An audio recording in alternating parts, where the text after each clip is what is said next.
Good morning, everyone, and welcome to the panel on Artificial Intelligence for Business. My name is Diane Meza. I'm Executive Director of the Maricopa IT Institute. I have some wonderful talent here today. Would you please introduce yourselves? Yes, thank you, Diane, for the invite to this AI panel today and these wonderful men that you're about to meet. My name is Jerem Morris. I'm the co-founder and owner of DataTek. We are an award-winning local managed service provider. We provide all sorts of IT solutions for our clients.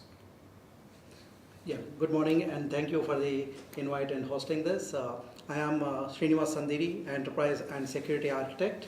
I work on building the secure, scalable and robust solutions for the AI, for the customer experience where it supports millions of customers that helps to do the multiple things in the different channels. I have led programs where at the nationwide where it helps to scale at the large scale.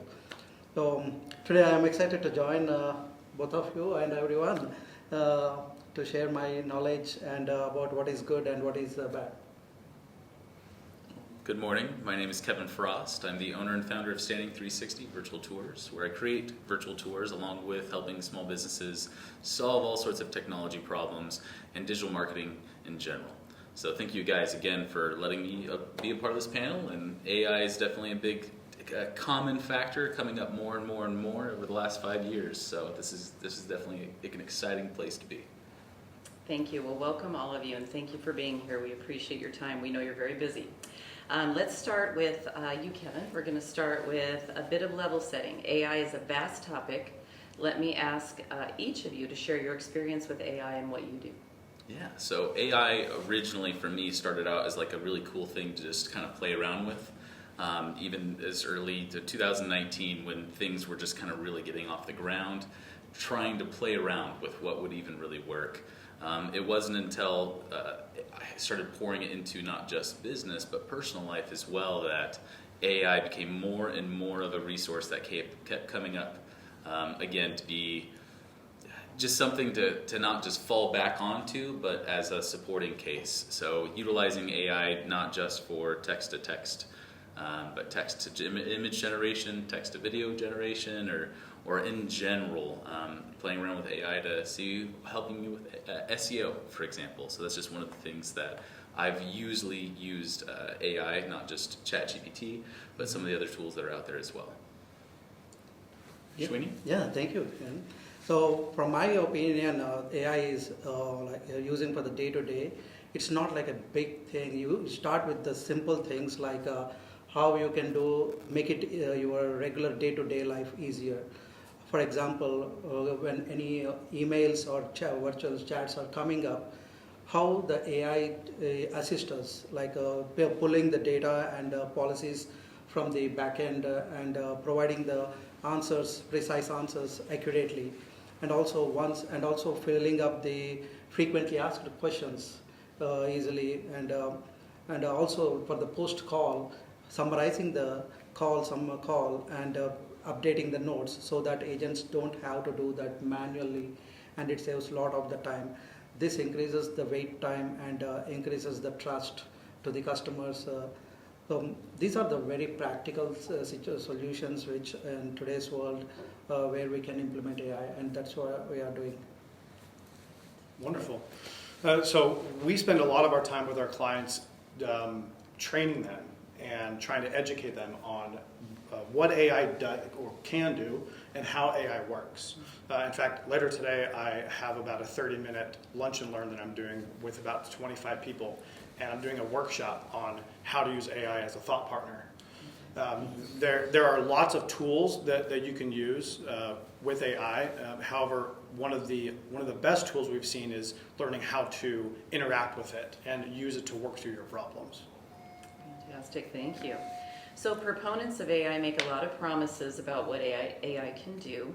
What advice would you give to a small business owner about how to get started with AI? And we'll go backwards, start with Yeah.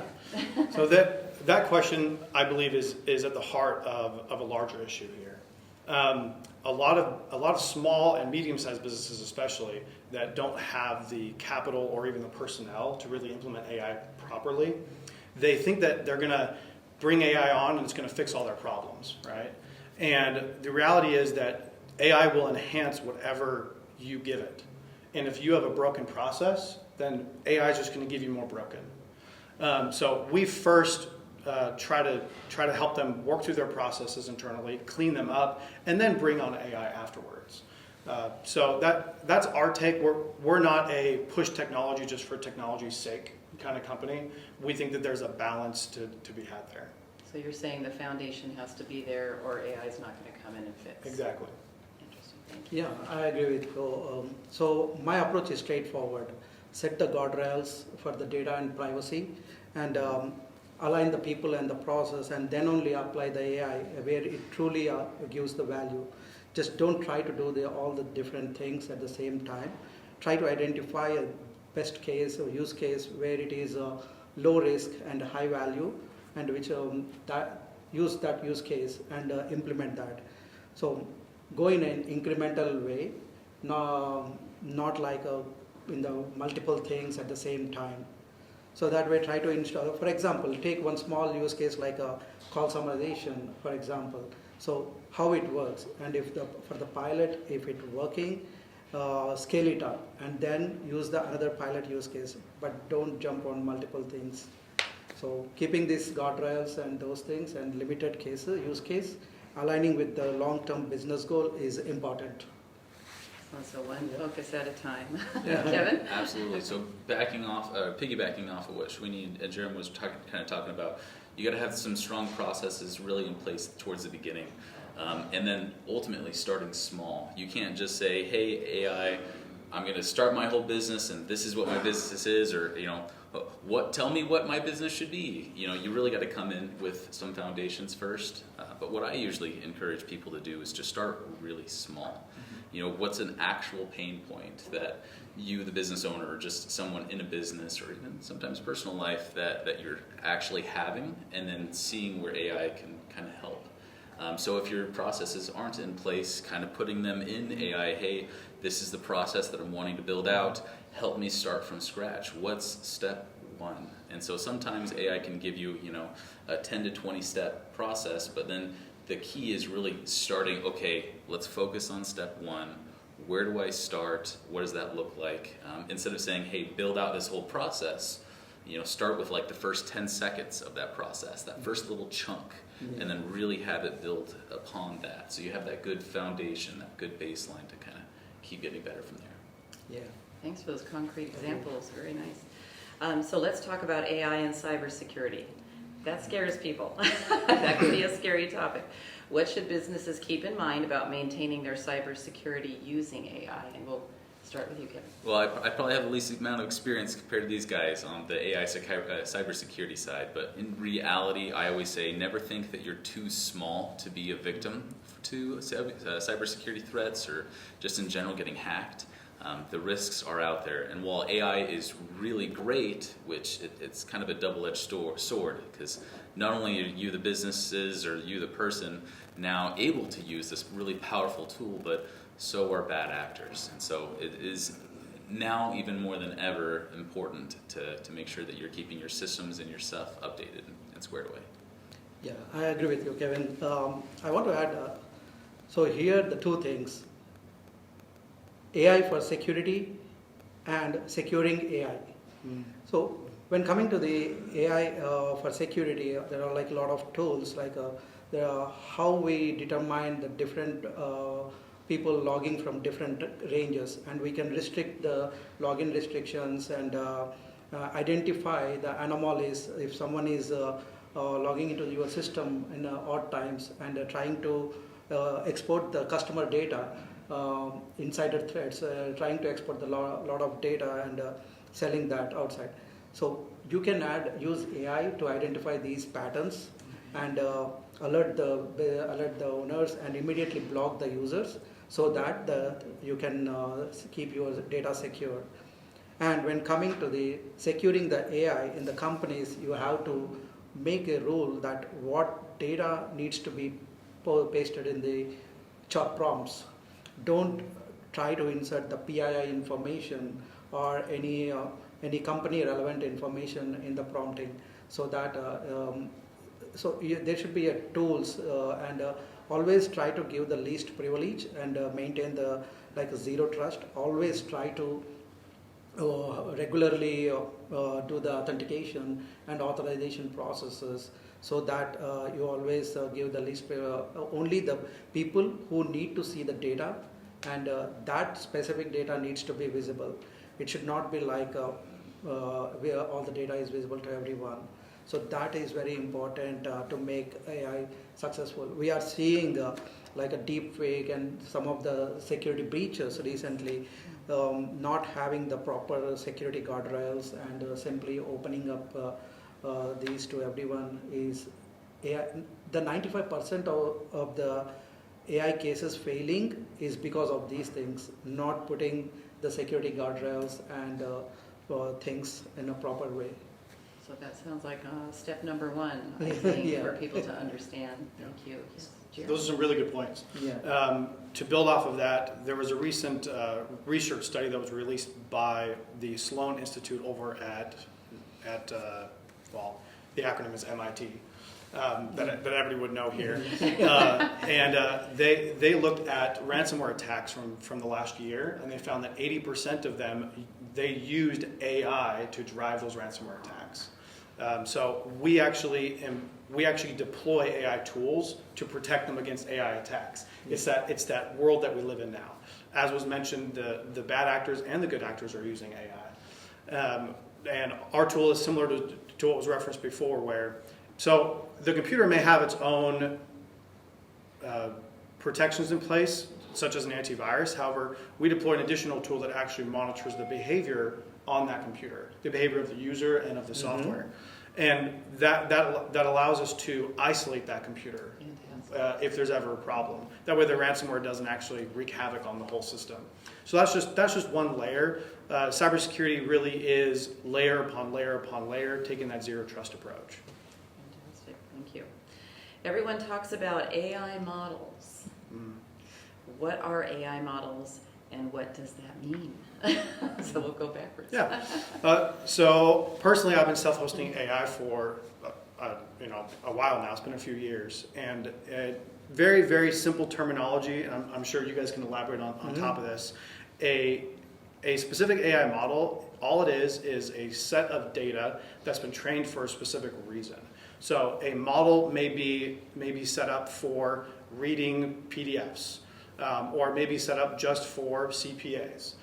Or it may be a general model like our ChatGPTs and our Perplexity models. So that's a model in a nutshell. I'll leave the rest of it to these guys to talk about it as they'd like to.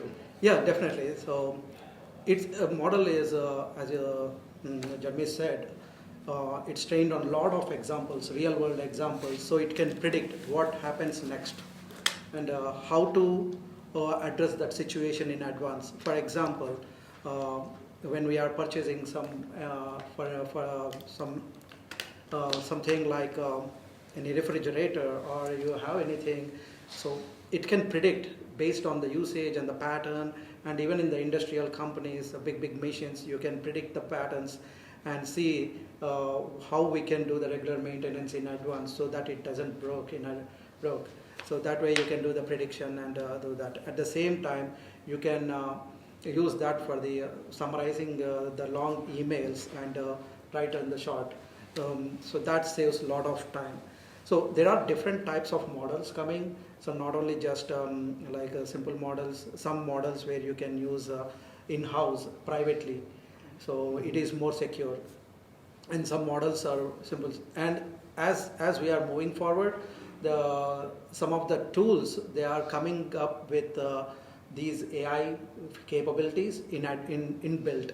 Like it's not like you have to buy these separately. So as we move forward, these models are becoming more easier, cheaper for everyone usage. Yeah.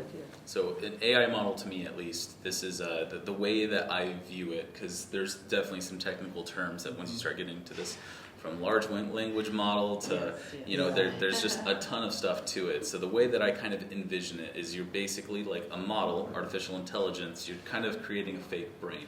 And correct me if I'm wrong here, guys. But the brain itself is getting trained on specific things, so that way it can kind of predict either the next word or the best way to create that image, or what that video could kind of look like, or whatever you're generating. So the model itself, you're training that brain, and that's why there's multi-model modes, to where you can almost have multiple brains thinking on a certain subject or a certain thing. But really, when you're thinking of an AI model, that brain, it's trained on specific things, like Jerem was saying, whether it's specifically trained on PDFs, or if it's specifically trained on just building an image generation type of thing. So the way that you can view it is that it's just almost like a fake brain that's filled with that specific information, that whenever you want to do something else, you do kind of got to change out the whole brain, but then it's specialized in that one subject matter. So to me, that's kind of the AI models. I like the fake brain. That's good. That's a good way to state it. For larger organizations, what does it mean to have an AI plan or policy, and why should a business consider having one? So go ahead, Kevin. Yeah, this is where it's really important to rely on specialized IT people that know what they're doing. It's no longer, hey, I need a network set up, or, oh, hey, I want to make sure that, my standard operating procedures when it comes to technology is kind of in place.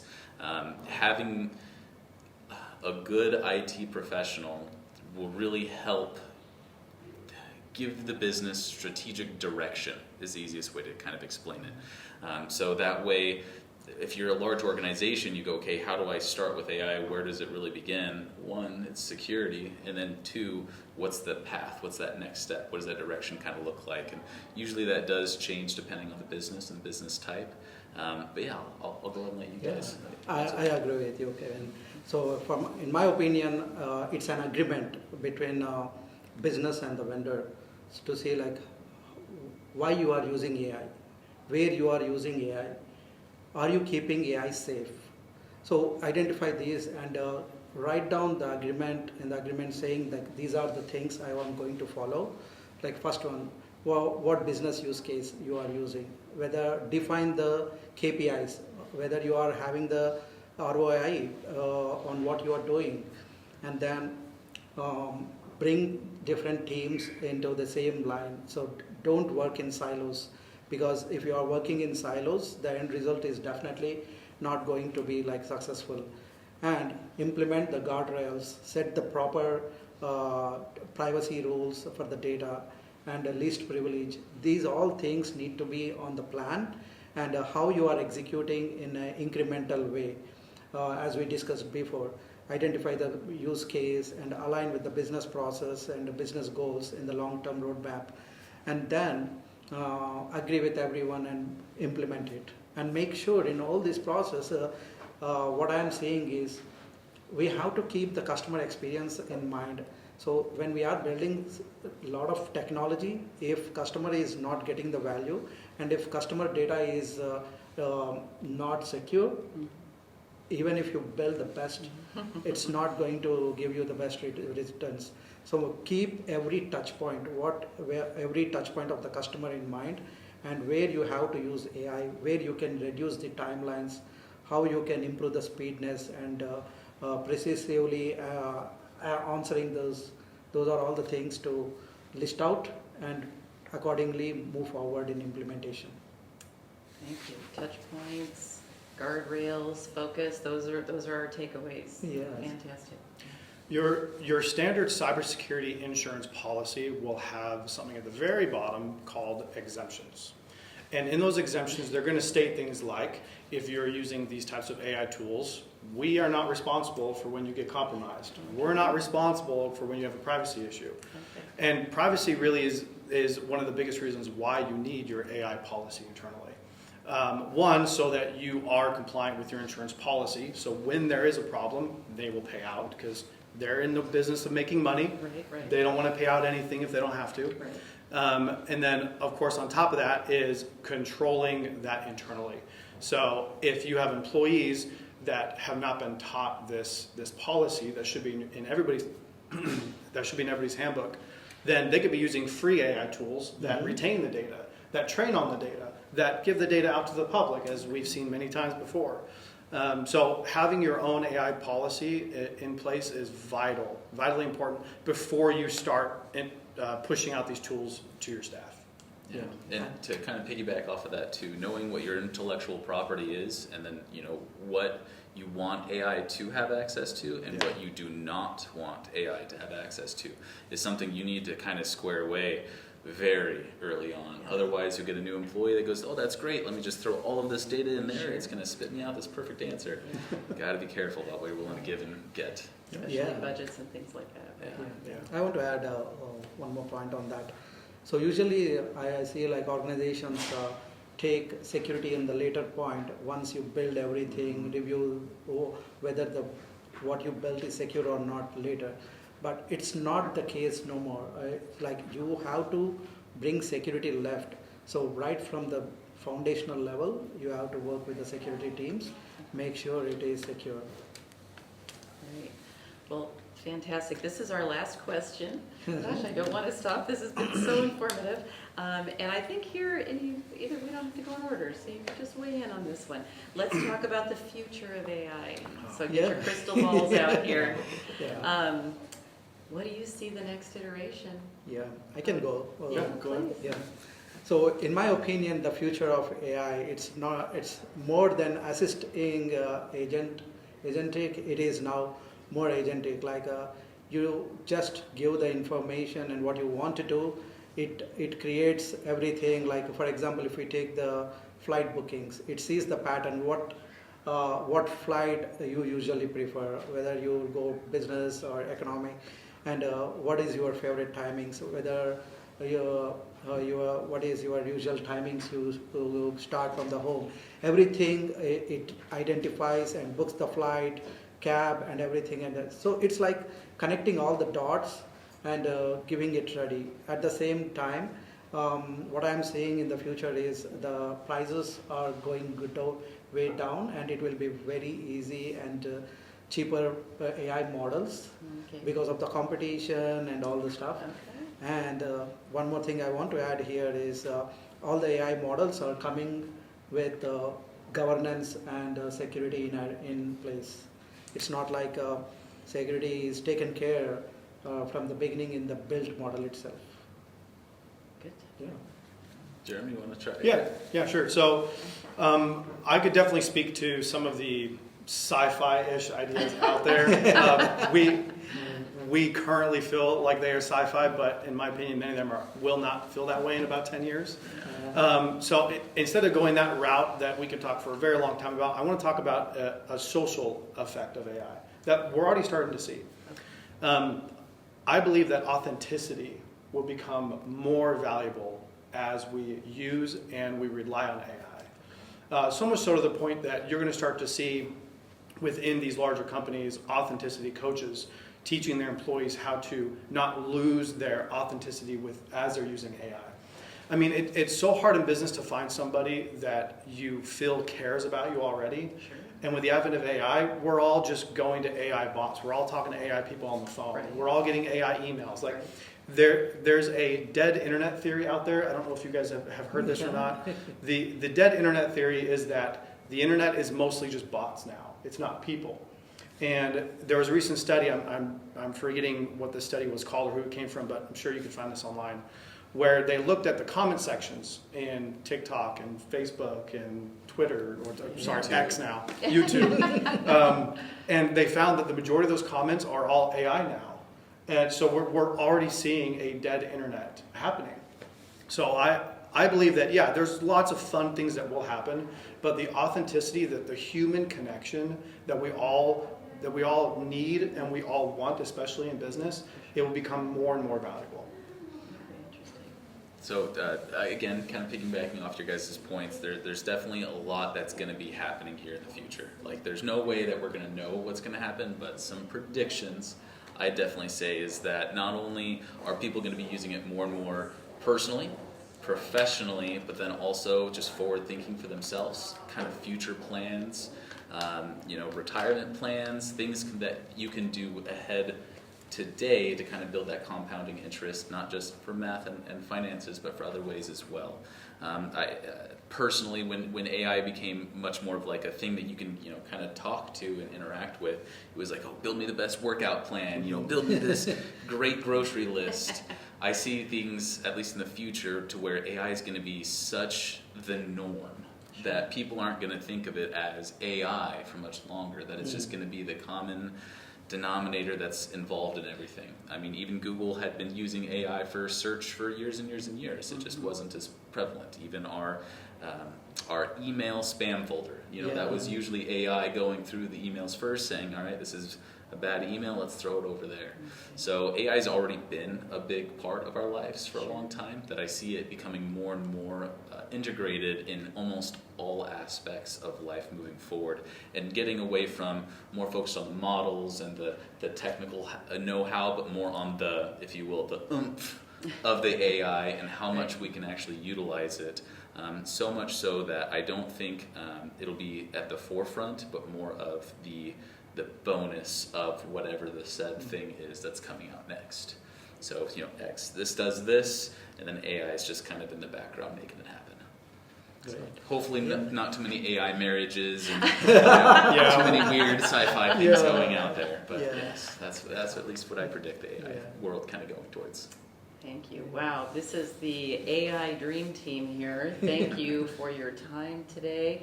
And thank you, audience, for participating in the Mesa Chamber Technology Expo. We thank you and hope you have a wonderful day.